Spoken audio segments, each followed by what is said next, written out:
goodies. All for Rich's Trike.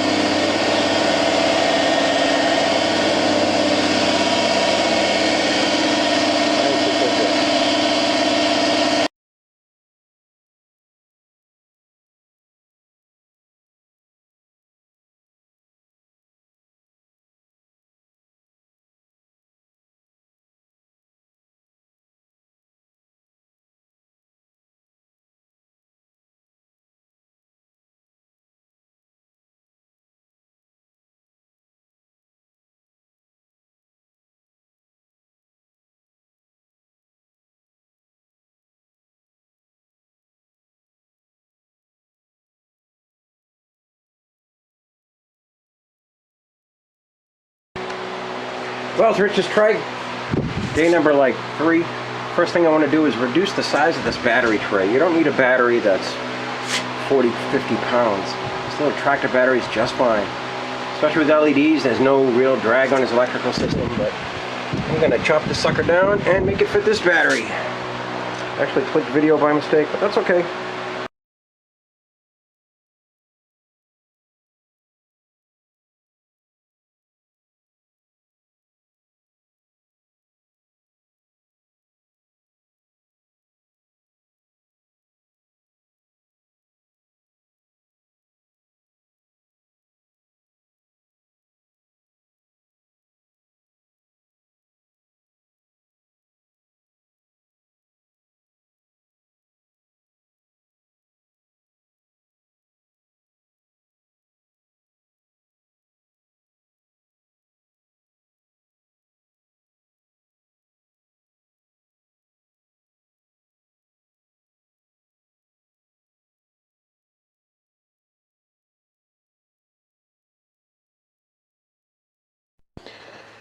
Well, off the little cutting, welding, and bedlinering, here is Rich's new battery tray that fits the tractor battery. Little tiny one, 360 cold cranking amps. I also touched up the front with bedliner. This thing, I am going to have to drill the holes in it so it bolts here, and then later on take it off and have 4 bolts under the seat. This is all that you sat on. That thing's like 4 inches long. This is 10 inches long. Much better, especially for big rich. This one, passenger seat. It's kind of not bad. Could be bigger, but I think it'll be fine. The one back here was broken. That was the one that had a piece of cracked angle iron, and it looks like someone tried to weld it. It's out here. I bedlinered it. After I put a wider piece of metal and some square nuts that I get from work for free. I think they have 5/16, and bedlinered it. I said that,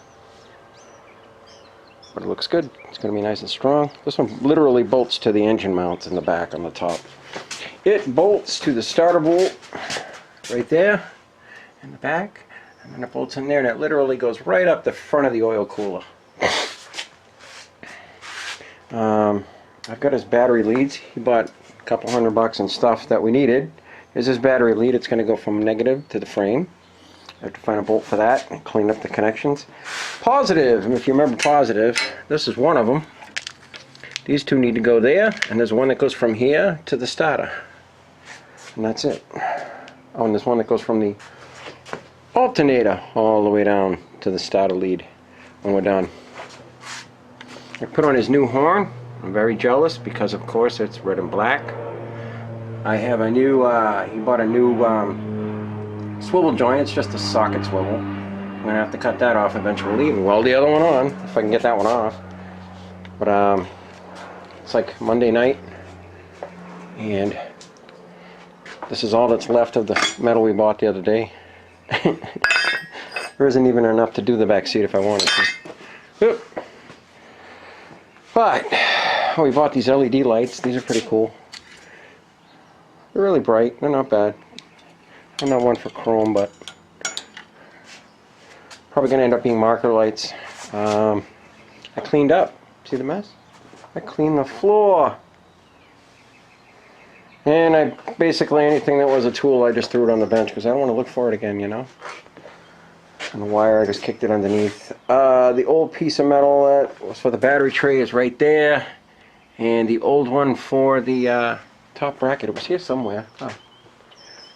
Nope. Alright, I'll do this quick because my battery is dying. Here's the new swivel to replace that piece of caca. I'm going to have a hell of a time getting that out. Ugh.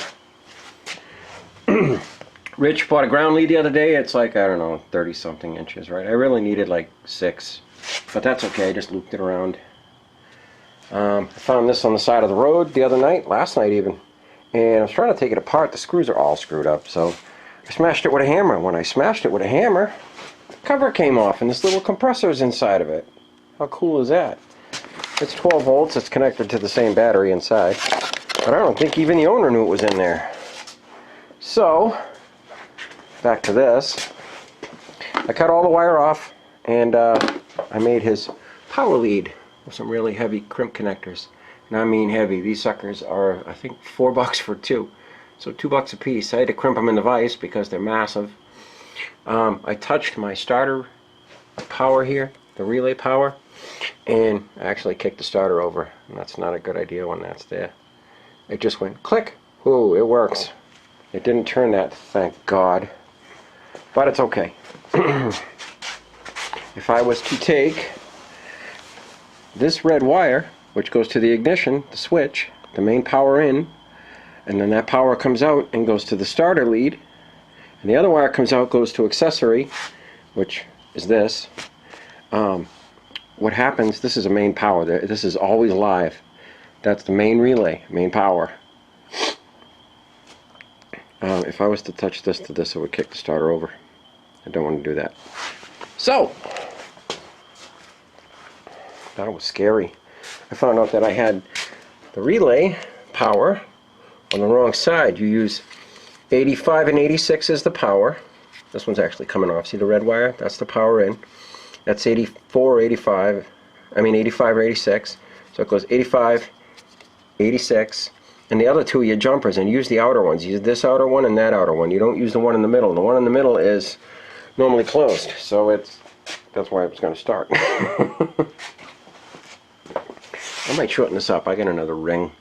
Can always turn it down to nothing. I think I'll do that right now. I don't like that. Too picky for my needs. Not meticulous enough for my needs.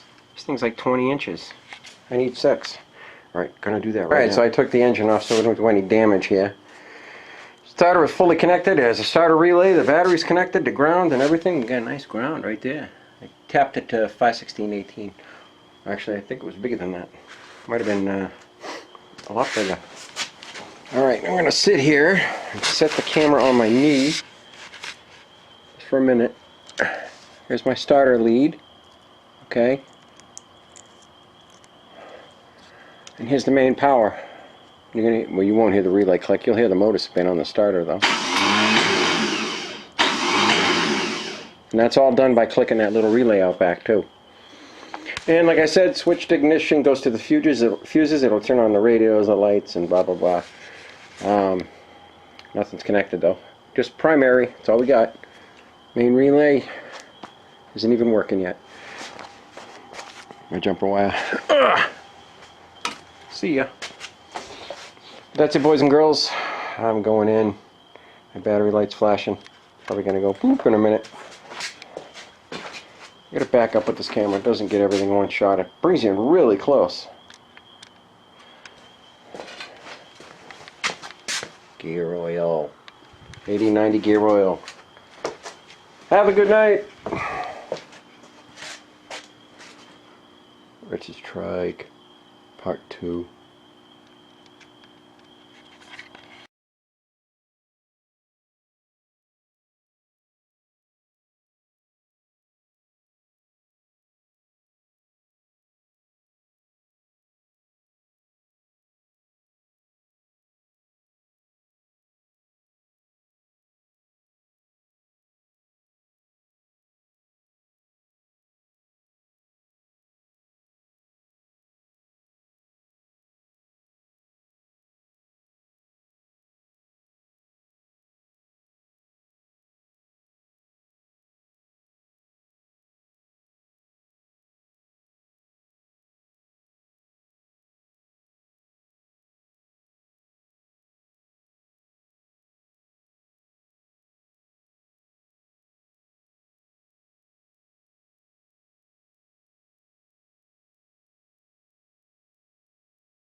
Alright, well, I don't have any welding gas, so I decided I'll have some things ready to be welded. I cut this off. This is the backrest. It sits a little too far forward, so I'm like, you know what? It might be better if I flip it. It's kind of just sitting here. It's got a file holding it up.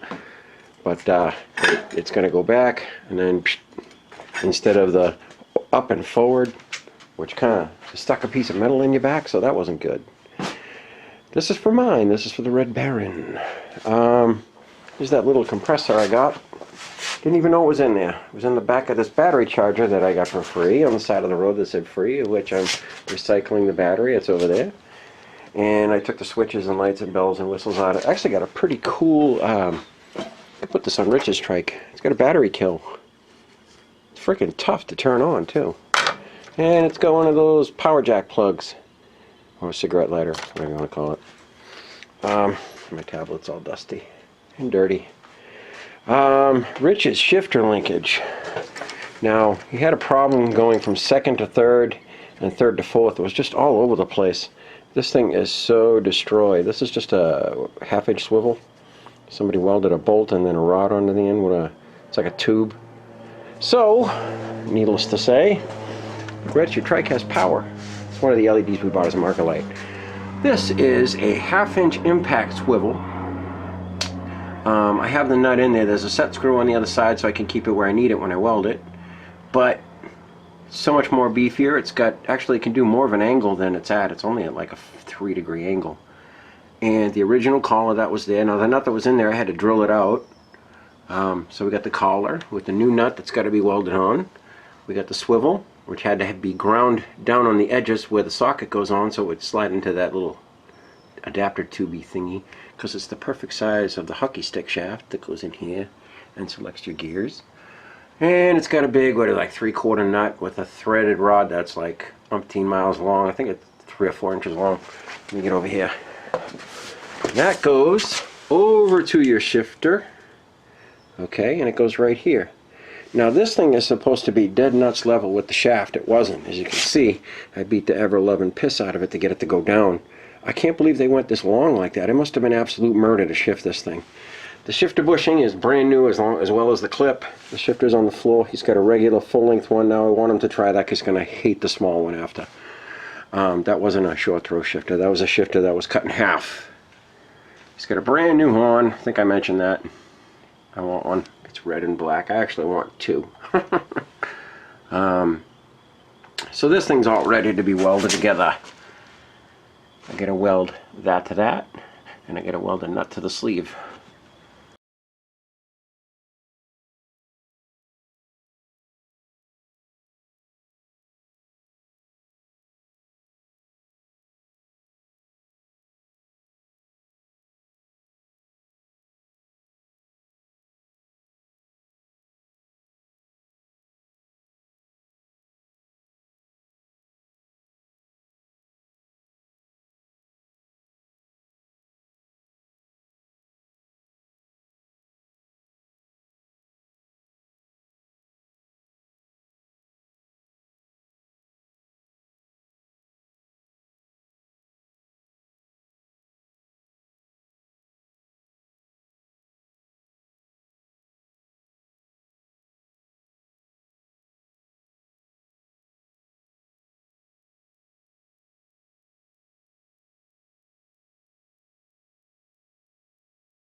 Okay, I want to see some responses down there.